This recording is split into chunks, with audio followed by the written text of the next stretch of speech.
Hello guys, उम्मीद है आप लोग खैरियत से होंगे। अभी जो मैं वीडियो लेके आया हूँ उसका टाइटल ही बहुत दमदार है।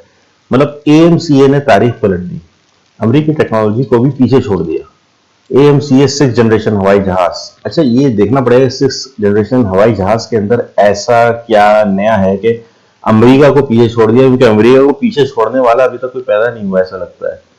क्योंकि भैया ये तो माई बाप है, इन्होंने ही एटम बम बरसाए, इन्होंने ही बहुत कुछ किया और अभी तक बहुत कुछ कर रहे हैं। तो अमेरिका को पीछे छोड़ दिया, तो अगर ऐसा कुछ है तो ये बहुत इंटरेस्टिंग वीडियो है, मैं इसको जरूर देखना चाहूंगा। अभी तक मैंने इसको देखा नहीं है। अच्छा, ये टेक्नोफियरा का जो है लिंक है, इसको आप डिस्क्रिप्शन में देख लीजिएगा।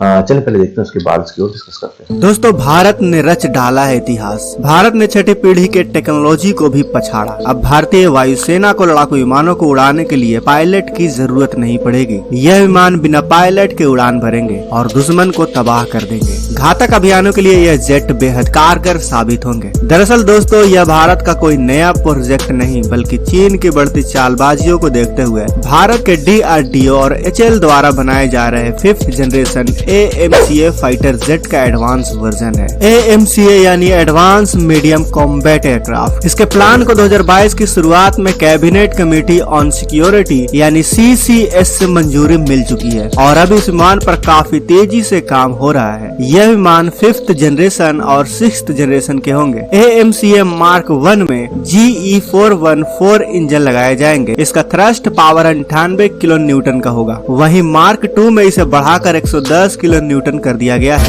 AMCA को DRDO के ADA यानी एरोनॉटिकल डेवलपमेंट एजेंसी ने डिजाइन किया है। फिलहाल भारत का यह ब्रह्मास्त्र अभी डेवलपिंग फेज में है, जिसकी पहली उड़ान 2025 के आखिर तक अनुमानित की गई है और 2035 तक इन विमानों को भारतीय वायुसेना और भारतीय नौसेना में शामिल किया जाना है। 5th जनरेशन के इस लड़ाकू विमान को DRDO, HAL और इंडियन प्राइवेट कंपनी के सहयोग से बनाया जा रहा है। इसके साथ ही कई लोगों के मन में यह भी सवाल आ रहा होगा कि आखिर हथियारों में जनरेशन कैसे चुने जाते हैं यानी तय किए जाते हैं। समय के अनुसार बदलती तकनीक और प्रणाली के अनुसार किसी भी लड़ाकू विमान या हथियारों की श्रेणी तय की जाती है। 1970 से 80 के दशक के बाद जो लड़ाकू विमान बनाए गए उन्हें चौथी जनरेशन का कहा जाता है। साल 2000 के शुरुआत से जिन लड़ाकू विमानों को बनाया गया उन्हें 5वीं जनरेशन का कहा जाता है। वहीं चौथी जनरेशन के विमान में बदलाव कर तैयार किए गए विमान को 4.5 जनरेशन का कहा जाता है। ऐसा इसलिए होता है क्योंकि उसका डिजाइन तो चौथी जनरेशन का होता है, लेकिन तकनीक उसमें 5वीं जनरेशन की होती है।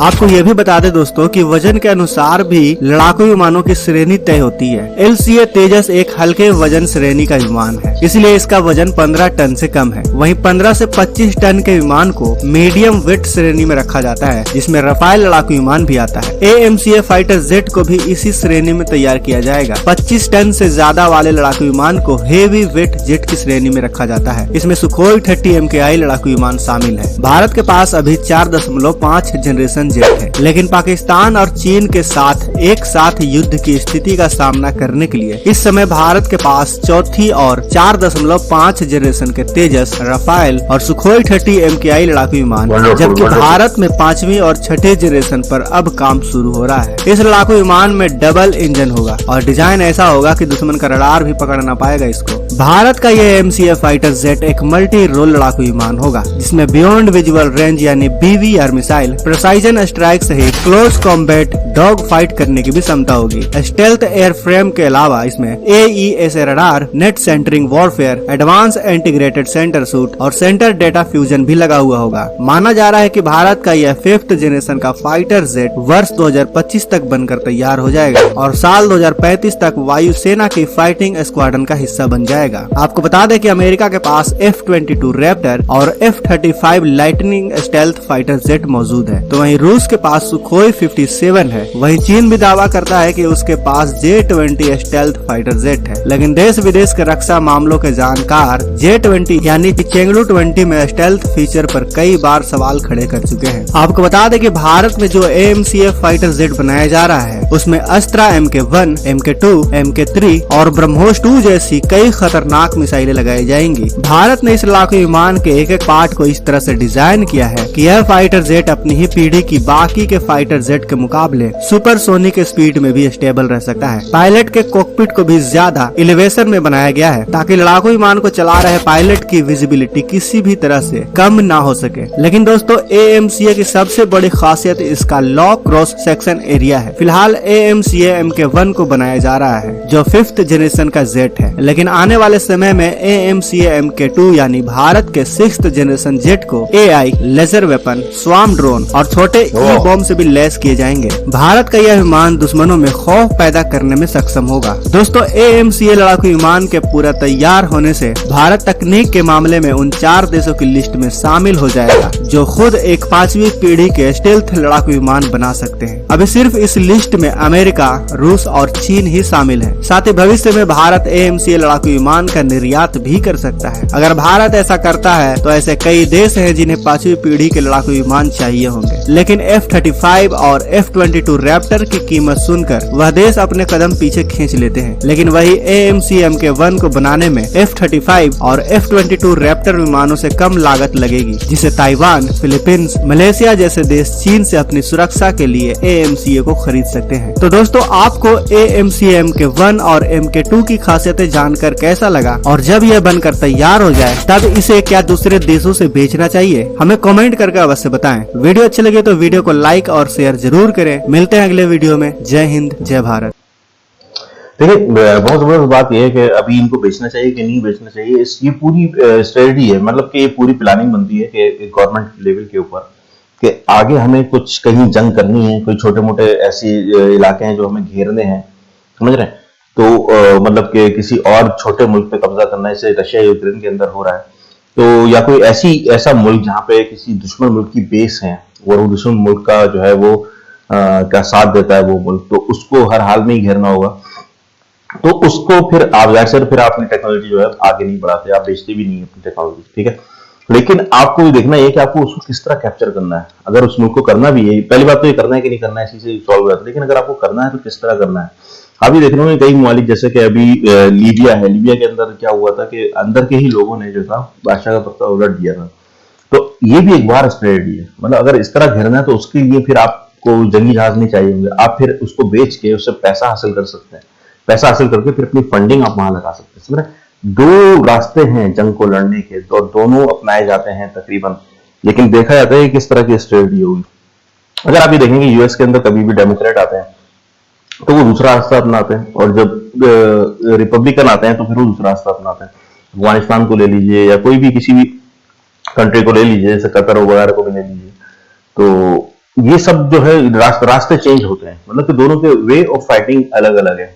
अच्छा, इसी तरह ये कि अब इनको बेच के उनसे ज़र मुबादला हासिल करना, मतलब पैसा हासिल करना, रेवेन्यू हासिल करना, तो फिर दूसरी तरह की जंग लड़ी जाएगी। या इंडिया को आगे किसी से लड़ना ही नहीं है, किसी छोटे मुल्क पे कब्जा करने की जरूरत ही नहीं है, क्योंकि कोई ऐसी बेस बची नहीं, एनिमी बेस, कि कोई उसको ले सके। तो वो फिर तो इंडिया के लिए बहुत अच्छा है। सारे पैसे मैं कहता हूँ डिफेंस के अंदर कितने कम पैसे अगर लग रहे हों और काम अच्छा हो रहा है, जैसे इन्होंने बोला कि सस्ते एयरक्राफ्ट हैं, बड़ी जल्दी काम कर देते हैं, उतना ही भला होता है आवाम का, कौम का, यानी कि आम नागरिक का भला उसी चीज में होता है। अच्छा, एक तो ये चीज रही। दूसरी चीज इसके अंदर इन्होंने ये बोला था कि 6th जनरेशन के जो बन रहे हैं एयरक्राफ्ट, इसके अंदर पायलट नहीं होगा। अच्छा, तो अभी ही इनका बयान आया था एयर चीफ का। मैं भी इस बात पे बड़ा बिलीव करता था और बड़ा अच्छा समझता था कि यार पायलट ही नहीं होगा तो इसको ये तो अब तो बिल्कुल जंगी दूसरी टाइप की होगी। लेकिन रिसेंटली एक एयर चीफ का बयान आया था, आप ही के इंडिया के सेना के चीफ का, एयर चीफ का, कि वो ये कह रहे थे कि बगैर पायलट के अगर हम ड्रोन उड़ाते हैं तो उसके बहुत ड्रॉबैक हैं और वो इतने फायदेमंद नहीं रहते, समझ रहे, वो इतने सही नहीं रहते ड्रोन, और वो मारे जाते हैं। बगैर पायलट के हमने ड्रोन उड़ाए, वो मारे जाते हैं, बहुत मुश्किल है। अब इसमें मुश्किल क्या है, अब मैं आपको जरा सा ब्रीफ कर दूं कि उन्होंने क्यों कहा। उनका तजर्बा है, उन्होंने अपने तजर्बे के तहत एक बात कर दी। देखिए, मुश्किल इसके अंदर ये होती है कि जब ड्रोन जो होता है ना, ड्रोन बहुत स्लो चीज है। पहली बात ये कि वो उसका ऑपरेशन बहुत स्लो है। अगर कोई पीछे से भी इसको ऑपरेट कर रहा है ना, मतलब कि मोबाइल ऑपरेशन चल रहा है, तो भी वो इतनी जल्दी अपना वो डिसीजन नहीं ले सकता, है ना, और राइट डिसीजन नहीं ले सकता। प्रिडिक्टिव होता है, बहुत प्रिडिक्टिव होता है। अच्छा, जहाज के अंदर जैसे कि डॉग फाइट चल रही है ना, स्काई के अंदर डॉग फाइट चल रही है, तो ये सीन जो है ना बहुत मेरे ख्याल में 1 minute 2 minute 3 minute at most 10 minute के अंदर पूरा सीन खत्म हो चुका होता है। कोई भी एयर फाइट का सीन 10 मिनट के अंदर खत्म हो जाता है। और यानी इतनी लंबी जंग नहीं चलती, इतने हम फिल्मों में देखते हैं, जैसे कि हमने पर्ल हार्बर में देखा था, बहुत लंबा दिखा दिया था इन्होंने, तो आकर के आधा घंटा ही निकल गया था पूरा। ये सारा सीन जो था जैसे 10 मिनट के अंदर हो रहा होता है। 10 मिनट के अंदर सारा गेम क्या होना है क्या नहीं होना सब पता चल जाता है, बल्कि 5 मिनट समझ लें।